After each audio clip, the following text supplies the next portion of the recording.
Shalom, ma soeur Sylvie. Merci beaucoup pour l'invitation. Oui. Je ne suis pas révérend. Mais je pense qu'il faudra une émission bien élaborée pendant 60 minutes pour que nous puissions en parler en profondeur et les gens vont comprendre pourquoi est-ce que j'ai toujours dit que je ne suis pas révérend, parce que la révérence, la vénération, c'est pour l'Éternel notre Dieu. On en parlera. Donc, merci beaucoup. Je profite également pour rendre hommage, n'est-ce pas, à Lucie Kunda, l'une des adoratrices vraiment qui nous ont emballés, n'est-ce pas, avec leurs chansons pendant longtemps. Avec Peggy, avec l'autre là qui est en Afrique du Sud. Bon, c'est ça notre chemin. Mais permettez-moi, dans quelques secondes, peut-être une minute, de pouvoir également rendre hommage à tous les chantres, n'est-ce pas, de l'Éternel qui nous ont quittés. Bien sûr, on ne peut pas tout citer, mais je vois par exemple Tambouetich. Je vois par exemple... Tambouetich aussi est déjà décédé. Il est déjà décédé. Charles Mumbaya Massani, je vois Blaise Sakila, sans oublier les grands Alain Moloto. On en parlera un peu plus loin là. Pourquoi est-ce que je parle de sa grandeur, et ainsi de suite. La liste n'est pas exhaustive. Mais voilà. aussi, il y a encore ceux-là, des grands, n'est-ce pas, dans les champs des seigneurs qui sont encore vivants. Mon ami, très grand ami et frère, Charles Makenga Kibalabala, dit couple, il chante en couple avec sa femme, Pépé Kibala. Pépé Kibala, je vois. Je ne manque pas également à honorer ici le couple Bouloba, ils sont encore en vie aujourd'hui. Il y a plusieurs, donc dans les champs, nous avons également des héros, ils sont là. D'autres sont partis, d'autres sont encore restés. Là, je vu, vous avez seulement cité des anciens, je ne sais pas pourquoi, bon, on va t'amener découvrir. Papa Chabani, content de vous recevoir ce matin. Là, nous voulons parler, on s'est dit que, c'est vrai, la Bible nous dit que Dieu siège au milieu de louanges de son peuple.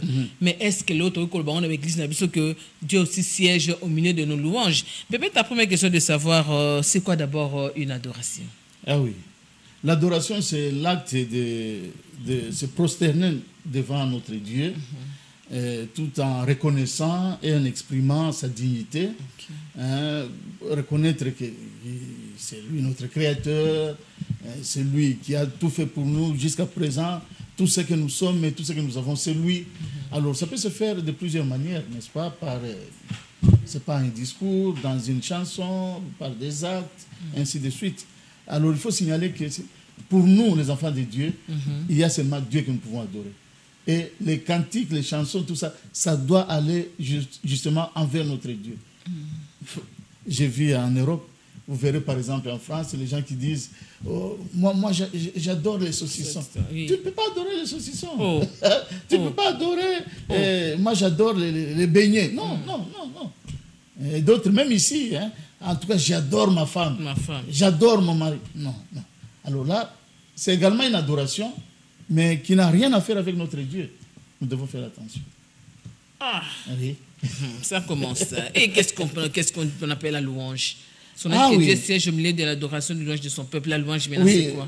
En ce qui concerne la louange, nous allons dire que c'est l'action de célébrer, n'est-ce pas, la grandeur de Dieu, lui rendre des mérites, reconnaître ce qu'il est. Il est omniscient, omniprésent, omnipotent. Quelqu'un d'autre ne peut pas avoir ces attributs-là. C'est seulement lui. Alors, il faut les exprimer, n'est-ce pas? Encore, comme je viens de le dire pour l'adoration, il y a plusieurs manières. Dans un discours, dans un acte, dans une chanson. Quand vous parlez d'un acte, vous voyez quoi? Une offrande? Bon, oui et non à la fois. Comment ça? Si c'est vraiment pour la gloire de Dieu, oui. Mais une offrande, peut-être pour prouver les gens qui tu es, combien tu as, tout ça. Là, ça ne va pas aussi. Donc, il y a encore à manger et à boire là-dessus. On en parlera. Et en quoi est-ce que notre adoration et nos louanges intéressent tel notre Créateur? Ah oui. Pour la siéger dans la carte de louange d'adoration, ils ont intéressé la nini. il siège au milieu des louanges et de l'adoration de son peuple. Cela veut dire que atayo moko ndenge ozama mawana ozana bana na yo et tango baza ko kumisa yo et ko pesa yo esengo parce que quelqu'un d'autre c'est une référence yo boy référence non référence et pas ensemble et pas ensemble d'accord mais pas abatouté parce que l'autre fois je t'ai rappelé quel est ce haut fait le kola ko kufela mutu oyo yonanga to sali ezate ko bikisa mutu ko sekuisa mutu te zaka makambo nzambe ko yeba avenir na yo e ko zala ndenge nini ko bongisa yango ko yokela yo mawa ezaka nzambe ko tala masumu salite ezaka nzambe moko ezaka nzambe alors pourquoi to ko kumisa nzambe na adoration à l'OM, tout ça. Ils sont intéressés dans Zambélani. Oui, parce qu'ils le méritent tout d'abord. Et c'est de notre devoir de le faire. Okay. Oui, c'est. Tant que tu as commis ça, muto yo apesi musala. Tant que tu se pelana muto yo, ozo commis ça muto yo abali yo, a honorer yo na famille na yo. Et bongo muto apesi pe na bongo. Ash. Muto azana vie na yo na maboko na ye. Ou on n'incline pas na modiango. Voilà, je pense que c'est ça. Ah, papa Nanga Chabani, il y a mon boulot. Vraiment. Il y a vraiment mon boulot. Est-ce qu'il y a des endroits spécifiques pour adorer, louer l'Éternel? Il faut avoir une église? Pas nécessairement. Ça peut être partout, hein? Partout, sauf que deux choses. Oyo, Nzambe, qui Mosamali, n'est-ce pas? En vérité et en esprit. En vérité, cela veut dire que okoki ko adorer to ko louer Nzambe entre-temps aux akati na masumu. O biso ba tozo comprendre ou bien to yebite. Mais Nzambe amona ganyoso. Nzambe ayebi nyoso ko ça été. Alors ceux qui aux akati na masumu et loko zo sala wana parce que moi, là où le péché abonde, sa grâce surabonde. C'est la parole de Dieu qui dit ça, non? Parce que oh, Dieu est grâce, tout est grâce. Sinon, oh, lui, il est grâce. Verset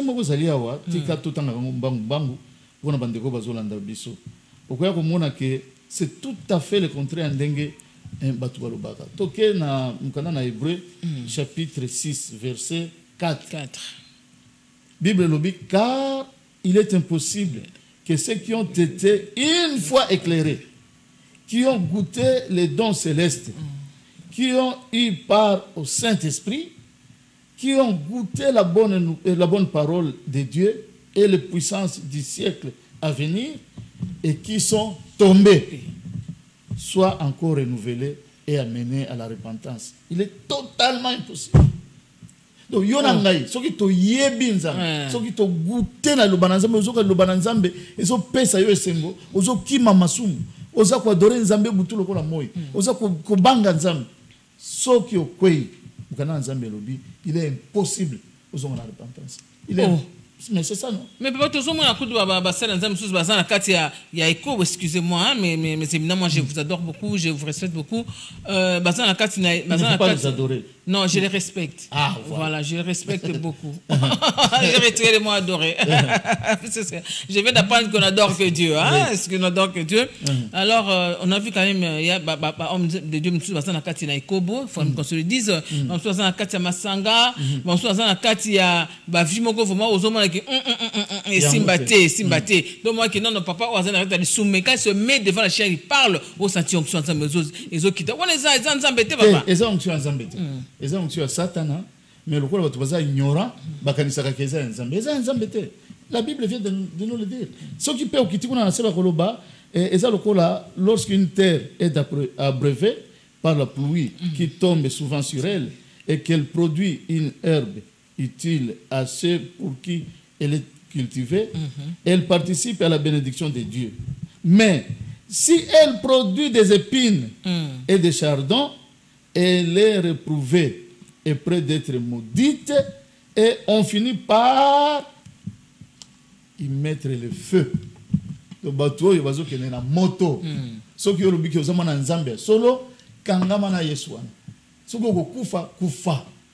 nayebisaka yo mokomosu ntango tozalaki na émission na yo nalobi surtout phrase oyo bato mingi surtout bana basi nalingai nasala ndenge nini nazalaki na choix te ozalaki na choix choix ezangaka te okokota na masumu te mpo ozalaki na choix te ye moto azotangisa ngai ye moto azofuta bisika ngai navandaka oza na choix okamati nzambe otie wana okamati biloko ozoluka wana otie kote oyo otali yo moko balance choix ezali totika koloba nazalaki na choix te choix ekozangaka jamais d'ailleurs molimo mosantu ozalaka wana na mongongo ya moke wana kobiso Sylvie kosala eloko wana te kosala eloko wana yo loba nakosala ndenge nini bana bakolia ndenge bana bakolia nini futa ndako ndeni papa donc c'est que on est zakalanga molimo nzambe te ya nzambe kutu te on est zakalanga molimo nzambe te nde sala que muto azo vivre na kati ya lisumu puisque là c'est faut quand même que tu place lisumu ezali bon nzambe zate parce que oyebi ko louer to ko adorer nzambe ezali ko pesa ilimia ezali ko obéir ye ko respecter mi beko na ye volonté na ye ko kima masumu c'est ça. Parce que si vous avez dit que mon kitoko, tout ça. Mais azaka tina ikobo. Azaka odore nzambete, azaka louer nzambete. Wana azaka bornae, business nae privé. Oui. Là, tu vas accompagner. Le téléphone est ouvert. Hein? Je crois la tête m'a signalé que le téléphone est ouvert. Donc, je sais qu'à ce moment, il y a beaucoup d'hommes de Dieu qui suivent à travers le monde, puisque nous sommes aussi en direct sur Facebook. Alors, posez vos questions. Oh, pasteur Chabani Azoloba. Si vous êtes d'accord, dites oui. Si vous n'êtes pas d'accord, donnez aussi vos points de vue pour tout ça. Na baissé matin, nous voulons écouter deuxième son de cloche pour tout avancer. Papa Langaï, c'est vrai que vous avez dit qu'il n'y a pas d'endroit spécifique pour. Il n'y a pas d'endroit spécifique. Donc, moi, si mon Somalie, on a un agent chapitre 4.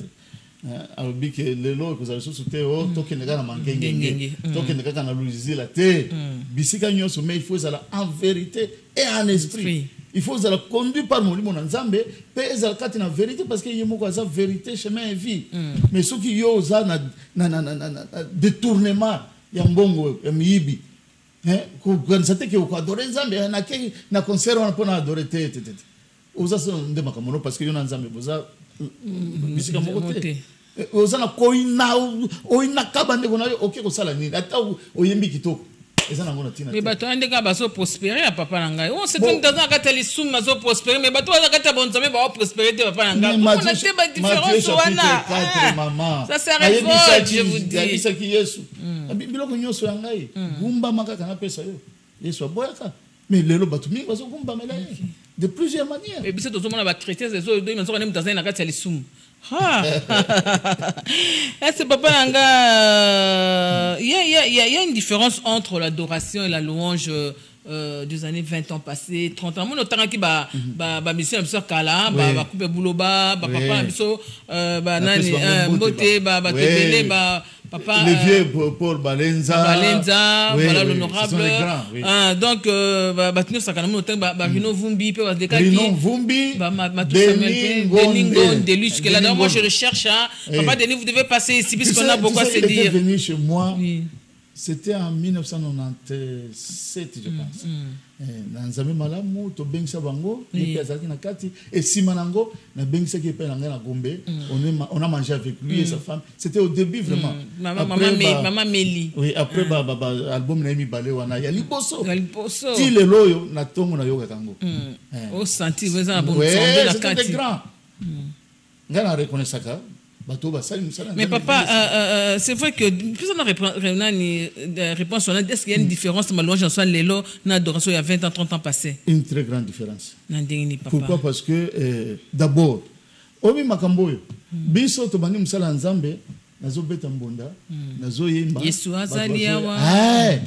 To bani musala nzambe ndengwana. Ba instrument que ezalaki nango te. Na tango wana on louait vraiment le Seigneur comme il se doit. Pourquoi? Ko banga nzambe ezalaki. À part ça, Nzambe banepe ko mimonisa parce que okomo na culte mobimba ezaka tango message te peut-être tango de façon ça la modération muto apambolami mais est-ce que comme ba gospel peso mema biso yango ne bomi penza biso bomi biso ba gospel oui bomi biso Et bon, je me souviens à Londres, je devrais, avec mon frère et ami Pepe Kibala, pour ça, la conférence, il y a plusieurs jours, pour que tout le monde qu'est-ce qui a changé et comment faire en sorte que tout le monde ait kalawana. Et tant que yembi bazo yemba, milieu mabezo. Ok, va faire Patrice Ngoy Moussoko. Botango, tango. Maman Georgette Kefa. Tango ba yembi baza ko yemba, mutu asimbami, si malo yembo akiko bisa modérateur, ba bisa pasteur, na témoigner. Le yembo vraiment. Bon, les a soutenu la célébration Pascal les Arabes conseil les obétana aussi aye ko témoigner kindo kinaye penza na kati église mutoye penza na pasteur boye na boye o ngai na papa on a protocole aussi yo kango les choses lelo ezala kate. Mais papa, est-ce que nous sommes cités pour tout le bélan pour les lots pour tout baba chante nous sommes comme le pasteur hein to koma kuna to si sana le loko au moni Kala, il y avait une motivation. Ok, laquelle? D'abord, Esengeli, comme même mamili moi pas ensemble. Le qu'on a biso to comprendre makamboyo, to goûter en gonne to tikoloka le loba ensemble. Ah non, tout ça en sorte que ba musu soupe baya. Bayo kapé elengio to zakana ngwa. Batika kutungisa ma pona biloko mokili. Bazala pena kimia oyo, soki nga na bondeli nzambe na lali penza. Mais bango balala kate ba mususu pona problème songolo paka il faut baya. Donc il y avait une motivation d'abord ko yana batu et pas ensemble. Et à part ça il y avait également autre chose. Il y avait des gens qui étaient dans le Seigneur pour une raison ou une autre bazonga sim ba rétrograde nyoswana il faut que zonga ça bango plusieurs bazonga. Bon à part ça ce n'était pas pour la gloire personnelle. Tout ça qui oublié hein parce que moi je vois encore les conseils de papa Neti de Ningonde. Il y a oublié écoute a outi na retraite mon pas peut ça concert wana mais qu'est-ce que le ça ka susu te ça la kate so qui peut akina retraite akina ba caméra akina pena ba na selfie na bango bazo poser ba mituna kaka ya lolenge et puis okomona que a nzambe azalité eza ngote obi maman na tango na kala si nous allons dans les années 70 80 jusqu'à 90 il y avait des miracles. Il y avait des miracles. Il y a solo pensa authentique au bandeko salima. La église n'a pas besoin. Pourquoi? Parce que honneur nyo se bandeko n'est pas dans ça. Mais tant que comme église à pasteur Chabani, église à pasteur Makengo, église à pasteur Makiadi, Makambo et baby. Tous ces gens que vous voyez là, c'était des jeunes à cette époque-là, vers les années 80 quelques 90, mais qui étaient dans des groupes de prière partout là-bas. Il n'y avait pas encore ces histoires. Mais tant que Satan a eu quand on a quatre BBC et comme succès, tous ils étaient comme ça. 45 kilos, 50 kilos. Mais le lot, t'as la maboum. Mais pourquoi il y a pas pasteur? Il y a des sans bonté. Bon, bien sûr. Batiki donc on va dire qu'il n'a koyemba comme parfait ensemble na lola le bon pas kuna kata et ça na ba oyo ba biangami na nzambe atako bande koyemba mais ça na don wana tango nzambe permettre ba bondeli pona ye abani ko kamba bato c'est normal mais na eza na ba oyo ba mitie bango moko eza na ba oyo ba master na ye ba tie dozo mona des ba pichu monza comme ba pasteur oui ba Yannick Touma comme ba pasteur ba Denis Gondo comme ba pasteur. Bon, ça dépend. Henri Papa, comment va pasteur? Nazoloba, mingi. Bon, certains, nzambe mutache bango. Mais ba mususu, la grande partie, ba miti bango mo. Parce que ba comprendre que atana sali bikobo, atana bomina batu, atana na zemisi batu pe na sali ba avortement. Et ça nango problème. Atana ba c'est te pele ki na wana ba réseaux sociaux ko yakaka. Ce qui va te bailler, et ça permettre ngai parce qu'au début,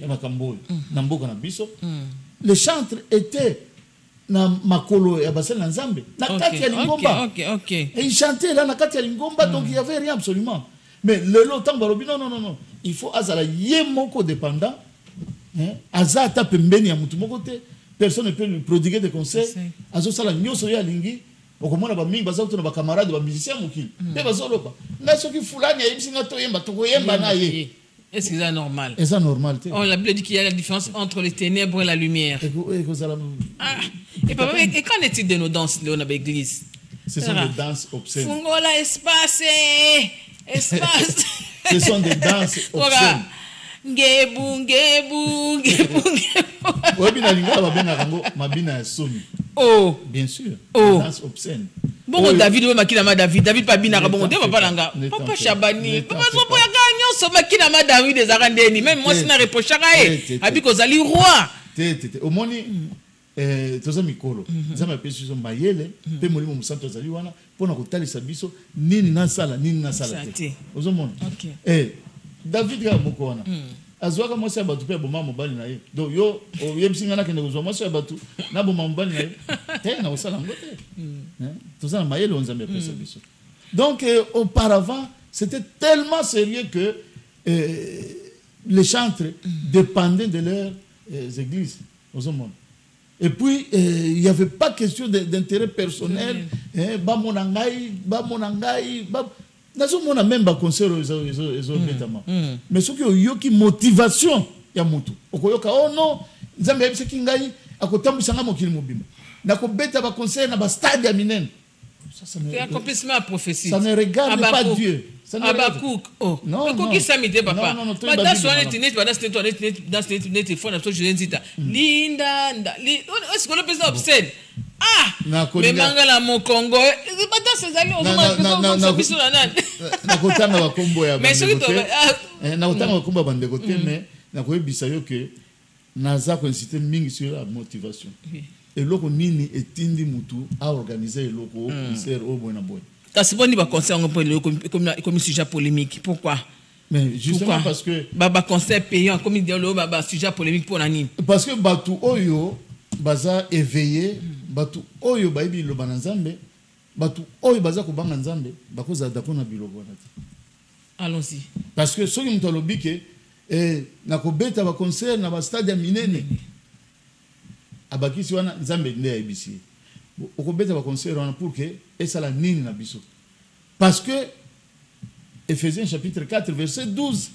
La Bible lobi nzambe apesa ki ba don ba pasteur ben ainsi de suite ba prophète pour l'édification du corps de Christ. Est-ce que biloko wana ezali ko édifier le corps de Christ? Non. Eza pona intérêt personnel na yebana nandi mama nazalo dessus abatu na yoka ki pasteur moko plusieurs fois on a sala 4 fois stade de martyr on a zala ki na stade ya Angola stade ya Cameroun stade ouais c'est quoi pourquoi tu ba renommer ça là nini et puis biso nini peso ki okena sena se okomona ke témoignage ya mabe kutokole. Mais c'est quoi pourquoi ba bazaka koko s'intéresser sur les payants papa nanga mais c'est que tous allez ba concert au beta mana ba lieu public au ba futa mbongo. Est-ce que mais ma pe pour concert on ma futa mbongo ba futa pe au place wana te ba yupe ko to rapena boko nzam na ndanga nzam boko pamba te. Normalement mukana nzam télévision na Matthieu chapitre 10 verset 8 tozwa ki pamba to pesa pamba na yebi batunaka même yo peut surtout na oyebisanga yango. Oh, l'évangélisation est gratuite. Disons, l'évangile est gratuit. L'évangélisation est payante. Puis c'est plutôt sur la brochure. Yo mo écrivain. Écrivain. Vous vulgarisez la parole de Dieu à travers vos écrits, n'est-ce pas? Et il y a des livres. Pourquoi un livre on note kango? Na côté ka livre contenu ba dépense na salaki. Non. Ba livre on a bimisa. Moi, j'ai dépensé plus que Esengeraki. Nakabakango mingi. Et puis, ezalika pona kumeka pour récupérer ba frère ngana dépenser. Qu'est-ce qu'on peut on ça concert ba louer stade tata Raphaël. Tokene malem. D'abord motivation. Et ça yangote, ezali pour milimo ebikate et puis objectif objectif. Il y a eloko soki ongi osala eloko ongi osala ngo pona nini est-ce que eza pona milimo na ya bana nzambe ebika tote soki ndenge wana mais okofanda bokotala budget parce que esengeli ba besoin esengeli ba mbongo ekouta wapi ozomona ce n'est pas aujourd'hui que babiloko en plein air banda c'est depuis très longtemps Baïdi na bala basala stade tout ça un peu partout. Mais batika la ko foot ça va tout est. Moi qui vous parle, j'ai été dans l'organisation il y a obi de konabiso personnel mais c'est kenda de baba. Tango bimisa album naé à Moussamali. Nous avons organisé cette histoire. On a donné de l'argent afin que Batubaya, Bayoka, et puis je me souviens ce jour-là, celui qui avait prêché, c'était le Paul Moutombokalom, na esplanade de la police. Donc, il y a des sponsorisations. Boyebi que Bolingwe, ça l'événement, boyebi pour Nzambe. Beaucoup yebi sabatu. Beaucoup s'organiser, il faut prendre les temps que ça prendra. Souhaiter brassicole les gens partout. Mais papa non, mais pas brassicole, pas brassicole. Quand abiso va s'en ensemble. Bon, on a babouté, beaucoup na tumande ko kende. Est-ce que brassicole ça va? Bino banani. Hein? Biso ba ensemble. Vous organisez au foot concert pour na alika. To organiser. Vous sponsoriser événement wana. To sponsoriser événement. Bien sûr. Ba ensemble papa. C'est ça le grand problème. Parce que quand Kabasal Nanzembe ou Tozakana Bangoana, à qui pas ministre Boy, pas PCA, à qui pas PDG Boy, pas PCA, et pas ya maman Boy. Au Comona, tant 10 000, 30 000, 100 000. T'as la sikoyo, ça là, le concert Wana, ça là, on a gloire dans Zam, jamais. Et ça, là, ça ne va pas. Alors qu'auparavant, combien de Batoubaouti Bissenyo sont mon kill? Baye awa na Pongabi, baye na nini na Fikin, baye na stade Tata Raphaël. Biloko mo ya minene. To futate? Bango mbongo na yuta wapi? Kaka na batu. Parce que souci ezali, motivation ezali, intercession ezali. Ti Nzambe ko permettre ndenge bozo bisa batu ainsi de suite. Mbongo zwami, bosani eloko wana po batu, baya koyoka lobana Nzambe. Et d'ailleurs, na ba concert prédication ezala soute. Attention qui prédication ezali pour milimu na bana Nzambe et bongo na te et kozaka kokumisa batu non c'est pas normal. Papa vous sa télé car sobo yaka oza concert il y a d'autres conférences où avant que kota to foot ba $30 banini c'est pas normal moi-même j'organise des conférences na poto na organiser ba conférence. Mutumo so bikena nga au foot avoka matea na ngai. Mo babi que vous avez reçu gratuitement, vous avez donné gratuitement. Non, c'est pas on a vraiment bloqué moi j'ai déjà organisé des conférences, des séminaires là où je reste et j'ai même demandé invité des prédicateurs qui sont venus d'ailleurs, ils sont venus chez moi. Nous les avons logés avec mes amis, des frères. Yoki, Likanisi. On peut cacher, on peut cacher. Bon. Moi, je me rappelle, mon pasteur avait organisé une conférence à Bengui, parce que il faut cacher. Cacher les à moins de $1000. Non. Et puis à l'époque. Ils ont moins de $1000. Puis à l'époque, la personne se trouvait à un programme dans le Bachabino. Aux ans 50 bien dans le Bachabino à l'air et tout. Donc, vous voyez, même pour apporter votre connaissance, c'est un bobo quand concert, on va louer instrument, on va louer podium, on va louer place. Bah, foutez la montée, papa. Tolobi te que va foutre la yangote. Tolobi que il faut qu'il y ait un objectif et alors qu'on ça les a ni. Au fandi au mitunisko mbongo ya organiser biloko ko ta wapi. Alors, au beti pe mabolongo, au bondeli Nzambe, au sangani na baninga, bonuki makamonyo sona tango zomi ndebo sali. C'est ce qu'on avait toujours commencé à faire, maman. Hein? Moi j'ai 30 ans maintenant dans le ministère, na banda kiango na kichasawa. Et yango na zibande ko sala. Na kena poto, soko komi na Londres, tout na bateau ba binga ba ko bisa. Oui, à sala ba séminaire awa. C'était toujours comme ça. Quand on les a qui galère, qui lelo te papa. Moi ba VIP ana auto moi peut-être moi zonga un de musiciens ça sorti album na VIP $200 d'entrée. Vraiment. Et puis botiango partout. Non. Ça c'est vraiment la mort. Où est la place de Dieu là-dedans? C'est vraiment la mort. Vous ne croyez plus que Dieu peut te bénir comme ça faut tianga ko senga. Et comme matoroti. Na habité pourquoi batu bazo continuer kolanda biloko wana? Nzambe azakuna te. Parce que ceux qui au sali eloko ils ont intérêt Nzambe wana ako s'arranger pour que eloko yango esalema. Na ko ce exemple muki ata moko po toza na télévision tango ezate. Oyebi ceux qui ozana mwana na yo alingia kota classe na université.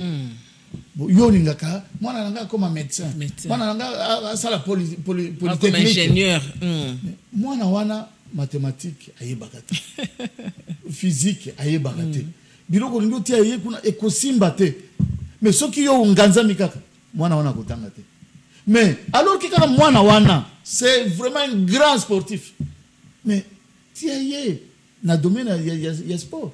Je vais te donner l'exemple d'un monsieur, un jeune, c'est un Jamaïcain, hein, Usain Bolt. C'est incomparable aujourd'hui dans l'athlétisme. Il a des millions, mondialement connus. Et ça, le sport. Sport, paix, et ça, les sacs. Musique. Hein? Pas musique mondaine, bien sûr. Musique en Zambie, pour tous les Zambie. Et à cause de la vie, mais ce qu'on dit, c'est ça le grand problème. Donc cet exemple, c'est pour te montrer que il faut que est-ce que motivation est allée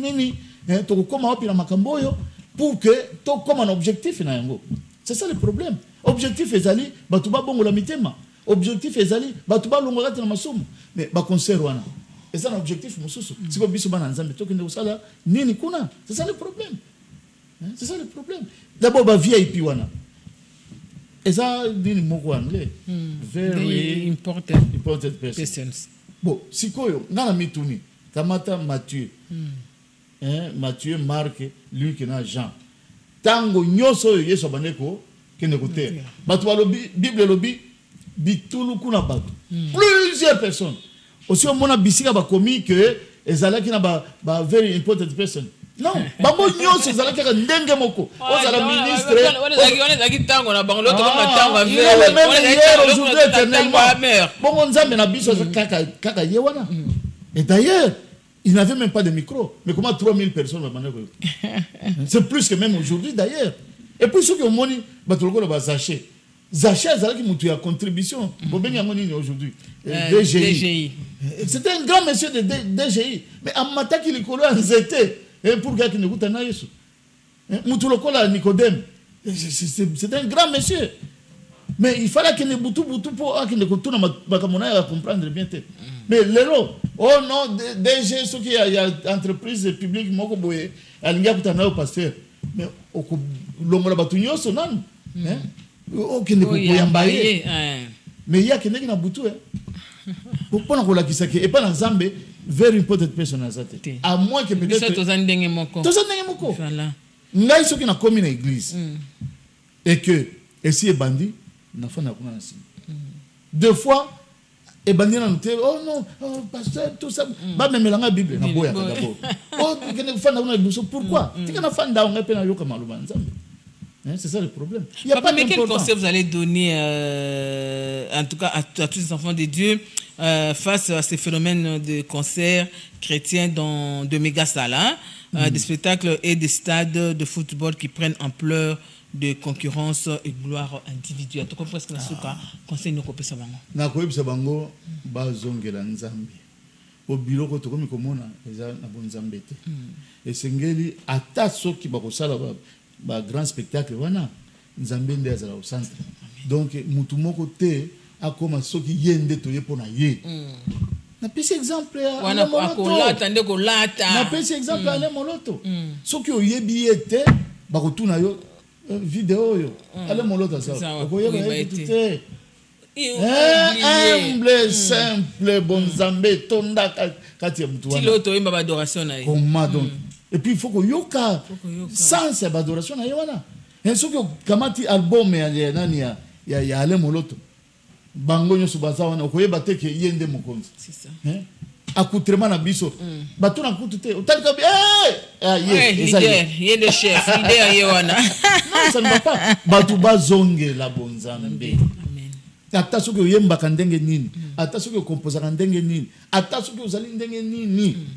Tokobosa na yo tomona nzambe oyo lobike oyembelaka tomona nde nzambe wana makambo kufutisa o ezala te conseil olingo sala événement osaka nakati na église solo la na basel na nzambe na église bota la ndenge beaucoup organisé wana et ko zoyi na 2 ans 3 ans likambote motif na bino nini batu babongo la mitem il y a pas de problème bonde la pona ba maladie il y a pas de problème mais nzambe ndeza la au centre totika biloko tozomona eza bon nzambe te et puis ba pasteur batika ko encourager ba bêtises ndenge ce sont des bêtises oh olobi OK kokumisa nzambe d'accord mais ngai nazana ba $100 wana tena osala ndenge mama Sylvie tangelo ngana zolo kala mingi to komona concert prix à l'affiche $1000 kala mingi et ben déjà 200 papa langa j'ai dit au début que vous étiez aussi écrivain, vous en êtes avec vos livres puisque nous sommes presque à la fin. Comment vous contactez aussi? Ce sont des moyens. Naza ko bunda pour que ba moyens là, naza na 3 livres en chantier déjà. Tu connais pas titre? Oui oui. Moi vous allez sur le Saint-Esprit parce que va poser le Saint-Esprit ming. Oh ils ont révélation, alors que ça Saint-Esprit. Moi c'est sur le mariage. Le mariage dévoiler un petit traité, mais c'est sur le mariage. On a osé lango vraiment. Ceux qui n'a coqué c'est pas moyen. Na tia ngo na bisika ba bimisa kuna na kanisi tokomela te ko ozwa yango. Et puis à ceux qui zali kaka pona likolo na église. Ma ben mingi zo sala na église on dit. To salango, to lobelango. Bientôt to lobelango dans notre mission l'église de passer to lobelango mingi vraiment kasi ba comportement. On dit bon soit pas mon en contact ba mon en deni. Bon, d'abord actuellement comme au sangana de ko ngai moko bisika na zali na Brikine, ok. Oui, donc nous prêchons chaque dimanche là-bas. Ce qui nous tolingi sur la nangai, nazali na 097 15 00 532. 097 15 00 532. On est à RTL. Vodacom est à 083 00 444 99. Ok. Voilà. Bandela ou à Vodacom? 083 00 444 99. Bon, parce que vous allez réunir les adresses. Ça avenue Munga numéro 16. Nasima ya kin marché. Ok. Ya nini wana ya Bilo Koti Boye. Voilà. Ok. Station Boye ok tout droit Nasima Boye. Voilà. Papa Langa est mot pour BC Matin, la chaîne que vous avez reçue. C'est une très bonne chaîne. L'accueil était impeccable. Amen. Yomo Tolobate, tu es parmi des sœurs qui aux autres s'appellent Sanga Mingi, parce que tu es en train de lire la parole, Yebi et Logono Koloba, et puis aux Alakamutu ya Boyete, on a ça la Boye pour que Fulani s'appelle. Non. Donc c'est vraiment un bon cadre, et je suis très content. Je pense que Nzambe a fait Makasi, en tout cas, tous alors vraiment familier quand on a sponsor belé sponsor de l'émission Boye puisque on a beaucoup à dire mais ce que veut c'est que la télé c'est l'argent, la télé c'est le temps. Alors tout ça a posté beaucoup de sponsors derrière moi vous voyez rien tous nous sponsoriser aux Ali BC Matin, ça c'est un appel que je fais. Alors tout ça venez, nous sommes là, contactez-nous si vous voulez. Allez-y papa. Oui nanga kina pesa mbote vraiment na bandeko ba soutenir avec des conseils de prière. Il y a Jovin, on a na Hollande. C'était un grand frère vraiment avec qui on a toujours été ensemble. C'est sûr qu'il y a comme on a l'émission. Oui, c'est en direct sur Facebook. Il y a également Jean-Claude Ngandou qui est le responsable à Nzami Malam na Londres avec sa femme maman Anne. Bon, mon épouse également, maman Ariette, qui est à Londres pour le moment. Bonjour maman. Et tous mes enfants, ils sont nombreux. Moi, quand on a bango égalité, donc voilà un tout petit peu. Okay. Bien sûr, je ne manque pas également à dire bonjour à Freddy Mouyesu à Londres. C'est vraiment un chanteur aussi parce que Alanda Kabilo. Oh, il y a tous et tout Yambaya. Akoya. Na Pepe Kibala, mon frère et ami, avec maman. Mamie. Voilà. Mamie qui parle. Voilà. Merci papa Chabani, Sony, le pasteur. Vraiment merci à vous pour votre disponibilité. Vous êtes toujours prêt quand on vous appelle pour nous apporter ce qui est de Dieu. Merci à vous. Alors nous voulons poursuivre notre BC Matin, c'est-à-dire avec notre rubrique anniversaire maintenant. Je sais peut-être le temps de libérer le pasteur, puisqu'il doit avoir beaucoup d'occupations. Faut te libérer dans la rubrique Nabiso anniversaire papa Alpha.